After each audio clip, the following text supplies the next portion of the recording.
안녕하세요. 살아있는 책 산책입니다. 오늘 산책길의 책은 강정우 저자의 디즈니와 넷플릭스 디지털 혁신의 비밀 DX 코드입니다. 디즈니와 넷플릭스에서 알파벳을 하나씩 따온 DX는 디지털 트랜스포메이션의 약자로도 통용된다고 합니다. 이미 OTT 서비스의 최고인 넷플릭스에 대한 이야기와 후발주자로 OTT 서비스를 출발했으나 성공적으로 서비스를 제공하고 있는 디즈니에 관한 이야기를 다루고 있는 책입니다. 소비자들의 취향에 맞춤형 서비스를 제공하는 넷플릭스는 사용자들도 모르는 그들의 취향을 파악해서 영상을 추천한다고 합니다. 영상에 보이는 썸네일마저도 고객 맞춤형으로 제공될 수 있게 하는 데이터 분석 역량을 가지고 있다고 하는데요. 넷플릭스의 데이터 분석 역량은 넷플릭스가 성장하게 된 강력한 요인 중 하나라고 합니다. 단 하나의 표준적인 구독자를 타깃으로 하지 않고 세분화를 통해 개인화 예술적 경지를 데이터 분석 역량을 통해 보여주었다고 합니다. 특히 넷플릭스의 추천 기술은 개발자들 사이에서도 유명한 넷플릭스 프라이즈 대회로 혁신적이게 탄생했다고 합니다. 2006년 당시 1등을 했던 벨코어 팀은 가장 가까운 이유찾기 알고리즘을 통해 가장 유사한, 가장 가까운 것들을 쌍을 짓게 하는 방법을 활용했다고 합니다. 추리 영화를 좋아하면 그 분야로, 로맨틱 코미디를 좋아하면 그 분야를 추천하는 것이라고 쉽게 말할 수 있는데요. 그뿐만 아니라 고객이 선택한 영화의 주연이 나온 다른 영화들을 추천하기도 했다고 합니다. 또 하나의 알고리즘은 매트릭스 팩토라이제이션이라고 불리는 행렬 인수분해 알고리즘이라고 합니다. 특정 고객이 대상 콘텐츠에 대해서 나타내는 선호를 그 세부적인 특징인 길이, 주연 배우, 장르 등으로 분석해서 이해하고 가중치를 두어 추천안을 만드는 방식이라고 합니다. 이런 성공적인 알고리즘에 더불어 넷플릭스가 승승장구할 수 있는데 중요했던 것은 사원들이 많은 아이디어를 냈고 적용했다는 것입니다. 데이터가 곧 문화인 넷플릭스에서 10년간 데이터 과학자로 일해온 브레이크 어바이는 모두가 항상 데이터에 목마르고 또 항상 필요한 데이터에 접근하기를 원하는 곳이 넷플릭스라고 이야기합니다. 넷플릭스는 데이터를 활용한 문화를 가지고 있다고 합니다. 리더의 개인적인 리더십이 아닌 데이터에 기반을 둔 톱다운 리더십으로 넷플릭스는 최고의 자리에 서게 되었다고 합니다. 또 A/B 테스트 문화를 중시한다고 합니다. 디지털 마케팅 분야에서 2가지 이상의 시안 중 최적안을 선정하기 위해 시험하는 방법을 A/B 테스트라고 합니다. 넷플릭스는 거의 모든 것에 A/B 테스트를 진행한다고 합니다.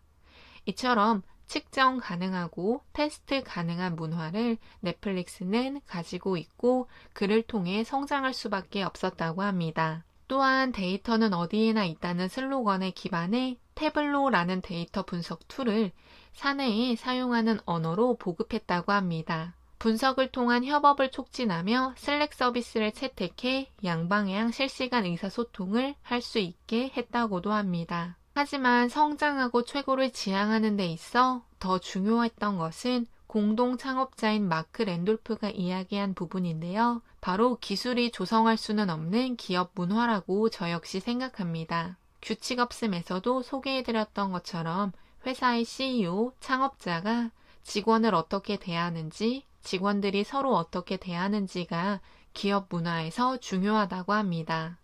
넷플릭스의 기업 문화는 고객을 항상 중심에 두고 생각하며 자유와 책임을 통해 모든 조직원들이 시장의 요구에 신속하게 반응할 수 있도록 만들었다고 합니다. 마지막으로는 직원을 우선적으로 신뢰한다고 합니다. 디즈니는 영감을 주는 스토리텔링이라는 사명 아래 많은 사람들에게 그들만의 매력을 보여주고 있습니다. 특히 매직밴드는 고객을 만족시키는 전공법이라고 합니다. 관람객들의 손목에 채워진 밴드와 사물 인터넷 기술, 빅데이터 분석을 통해 디즈니는 테마파크에 온 고객들에게 최적의 놀이 경험을 제공한다고 합니다. 총 1조 2천억 원 이상의 투자가 뒷받침된 마이 매직 플러스 프로젝트는 웹사이트와 모바일 앱, 테마파크 안에 고객 손목 밴드에 걸쳐 다차원으로 연결된 플랫폼의 모습을 실현했다고 합니다. 이를 구현하기 위해 직원들은 계속해서 교육을 받았고 2만 8천여 개의 호텔 객실에는 신호 분석 장치를 장착했으며 테마파크, 호텔, 스토어 등에는 각종 스캐너도 설치할 수밖에 없었다고 합니다. 이렇게 디즈니는 오프라인 상태에서도 디지털 혁신을 통해서 사람들에게 개인 맞춤형 서비스를 제공하고 있습니다. 저자도 이야기하지만 개인화된 맞춤형 놀이 경험은 고객의 기대를 충족시키기 충분하고 당연히 고객은 재방문을 할 수밖에 없다고 합니다. 서비스를 기술의 발전과 발맞춰 발전시킨 디즈니는 고객들에게 계속해서 환영받기 충분하다고 생각합니다.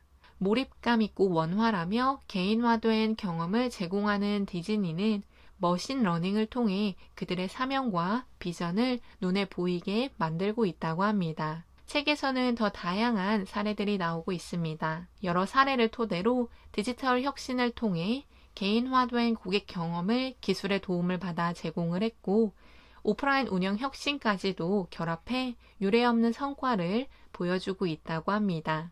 또 디즈니는 그들의 사명인 영감을 주는 훌륭한 스토리텔링을 기계가 자동적으로 해낼 수 있게 하기 위해 사람의 역량을 보완해주는 노력을 하고 있다고 합니다.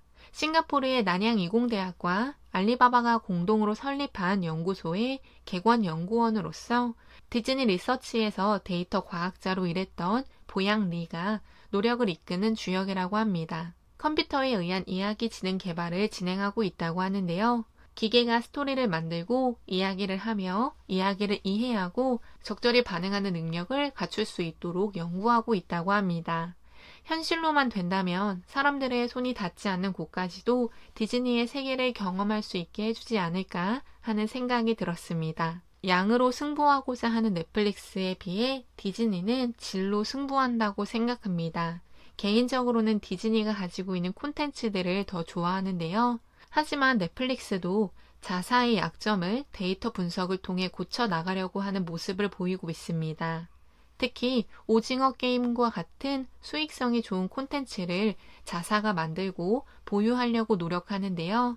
그렇게만 된다면 넷플릭스 역시 콘텐츠의 질이 향상될 것입니다. 6년이라는 시간 동안 넷플릭스도 성과가 없었다고 합니다. 하지만 티핑 포인트를 지나고 폭발적으로 성장해 지금의 자리에 오게 되었을 텐데요. 스트리밍 서비스의 최강자로 자리매김했다고 해도 과언이 아닙니다. 이처럼 눈에 보이지 않더라도 꾸준함이 있어야 한다는 것을 저자도 강조하고 있으며 저 역시 공감합니다. 하지만 너무 늦지 않게 출발해야 하며 다른 기업들이 선점하지 않을 수 있도록 발빠른 시도를 하는 것이 필요합니다. 이 책에서는 기술적인 이야기가 많습니다. 하지만 기술 이야기가 전부가 될 수는 없습니다. 전략과 기업 문화, 더 깊숙이는 기업의 변치 않는 사명의 중요성이 그 기업의 흥망성쇠를 가를 수 있습니다. 넷플릭스와 디즈니뿐 아니라 스트리밍 서비스를 하는 기업들의 비전, 그들의 목표들을 기술에 잘 녹여내야 한다는 것입니다. 기술은 기업에게 맞게 써야 하는 도구라고 저자는 말하고 있습니다. 넷플릭스, 왓챠, 웨이브, 디즈니 플러스, 애플 TV, 아마존 등 OTT 서비스의 춘추 전국 시대라고 보여집니다. 스트리밍 서비스, OTT 서비스를 하는 플랫폼들이 많이 출현하고 성장하는 것은 소비자들의 입장에서는 반가울 텐데요. 그만큼 보고 싶은 콘텐츠를 편하게 볼 수 있는 매체들이 많아지기 때문입니다. 서로가 윈윈할 수 있도록 경쟁하고 성장하면 좋겠다는 생각이 들며 고객은 인간이기 때문에 기술이 모든 것의 정답이 될 수 없다는 것을 기업은 알아야 합니다. 그것을 인지하고 인간인 고객을 잡기 위해 휴먼 터치가 중요하다는 것을 기업들은 알아서 사람의 마음도 잘 읽을 수 있어야 합니다. 오늘 산책길의 책은 DX 코드였습니다. 감사합니다.